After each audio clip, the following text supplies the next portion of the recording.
Hi, and welcome to NFT.London. We at HCR Law are really into our NFTs, and I'm here today to talk to Nicola McNeely, get her to explain the expertise she has in the area. Nicola, how are you finding the conference? Yeah, brilliant, thank you, Steve. Really good. We've had a great day so far yesterday, and today's the final day, so lots to see and lots to do, lots to share. So what do our viewers need to know about NFTs? So I'm an NFT lawyer, so I work in Web3. I've worked in blockchain since 2013, so I come at it from a very traditional legal perspective, in that I was part of the team that built the world's first stablecoin or gold-backed digital currency.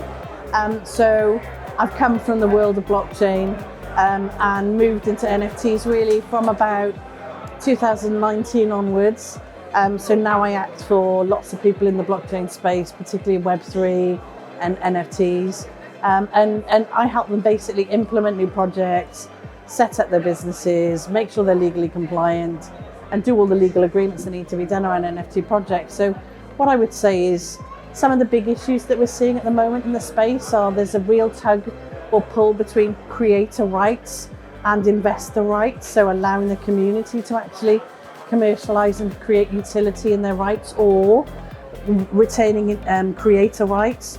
So there's a pull towards CC0, and there's also a pull towards creating greater utility in the market. So there is a natural clash happening in the market at the moment, and getting it right in terms of getting the right utility and getting the right value in the NFT is really important, because you've got to engage the community in terms of investors and people who are buying into your project, but you've also got to engage the creators who are vital in terms of creating the art and creativity in the space. So getting that right will be really important. The recent Magic Eden announcement that they were making creator royalties optional has been really divisive in the space, and I think it will regularize. It will take time to regularize and get it right, but there is a clash between the CC0 clan, so the likes of Xcopy have gone CC0, and Magic Eden, and then there's the others who believe that the secondary market is vital in terms of revenue and progression for creators to continue to create and innovate in NFT spaces. So talk to me about what you're doing in your NFT projects, how you can be legally compliant, what sort of contracts you need in place, how to operate on secondary markets, how to engage in collaborations. We do lots of collaborations with NFT artists, doing that safely, making sure it's all legalized properly, and that you know who's responsible for what, who's going to collaborate in what way, who's going to participate in what way, who will pay for what, all that sort of stuff. And we legalize all of that. So that's kind of what I do day to day. That's my day job. And what type of questions are being asked by the people here today? Wow, real mixture actually. So some people are talking to us about potentially setting up DAOs and foundations. Some people are talking about launching new NFT projects. Other people are talking about DeFi, so decentralized finance, and how all that space is developing, and staking of NFTs. There's some great talks about gamification. So gamification is a big growth market too. So real mixed bag actually. I mean, there's some great tracks here at NFT.London talking about everything from film, music, TV, ticketing, collectibles, you name it. So every particular use case for NFTs is being explored, including social purpose, which is vital really, because engaging the community in the right way and giving back to the community is so important too. So would you say businesses need to move fast to get involved in the NFT world?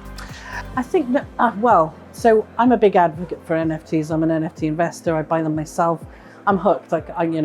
When I first got involved in 2013, that was it. I pivoted my career into the space, and that's where I've been ever since. I'm a bit of an OG in this space, but what I would say is every business and every brand will be touched by NFTs, and I don't think you will sell a physical product without having an NFT attached to it in the future. So all big brands will have to engage with NFTs and get their NFT engagement right, and there are lots of businesses doing it and exploring it. You know, Dolce & Gabbana have done it, Hugo Boss have done it, and Tiffany have done it.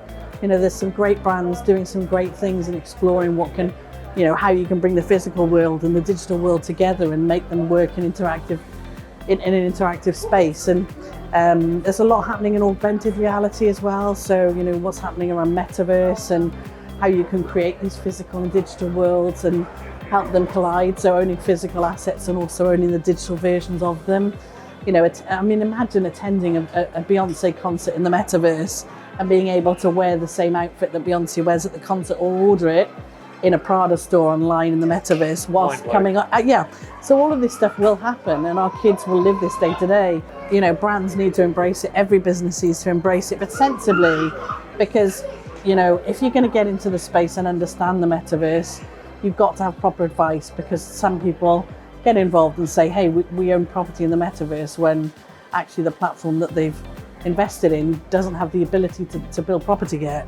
So some people are being scammed. So there are scams out there. So you do need to get proper advice, really. So if you are a big business and you do want to explore this space, just get proper advice and make sure that you know what you're investing in and that you're spending your money wisely and not wasting it.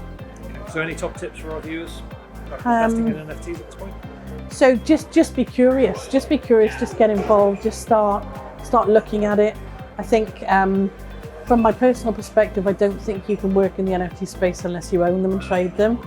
So even if you just start on a low level, just engage with the community, get involved in Discord groups, talk to people about what they do and what their experiences are, and learn from others around you. You know, curiosity is a big part of being part of this community, and just being open-minded about what's happening and where the future lies, I think is really cool.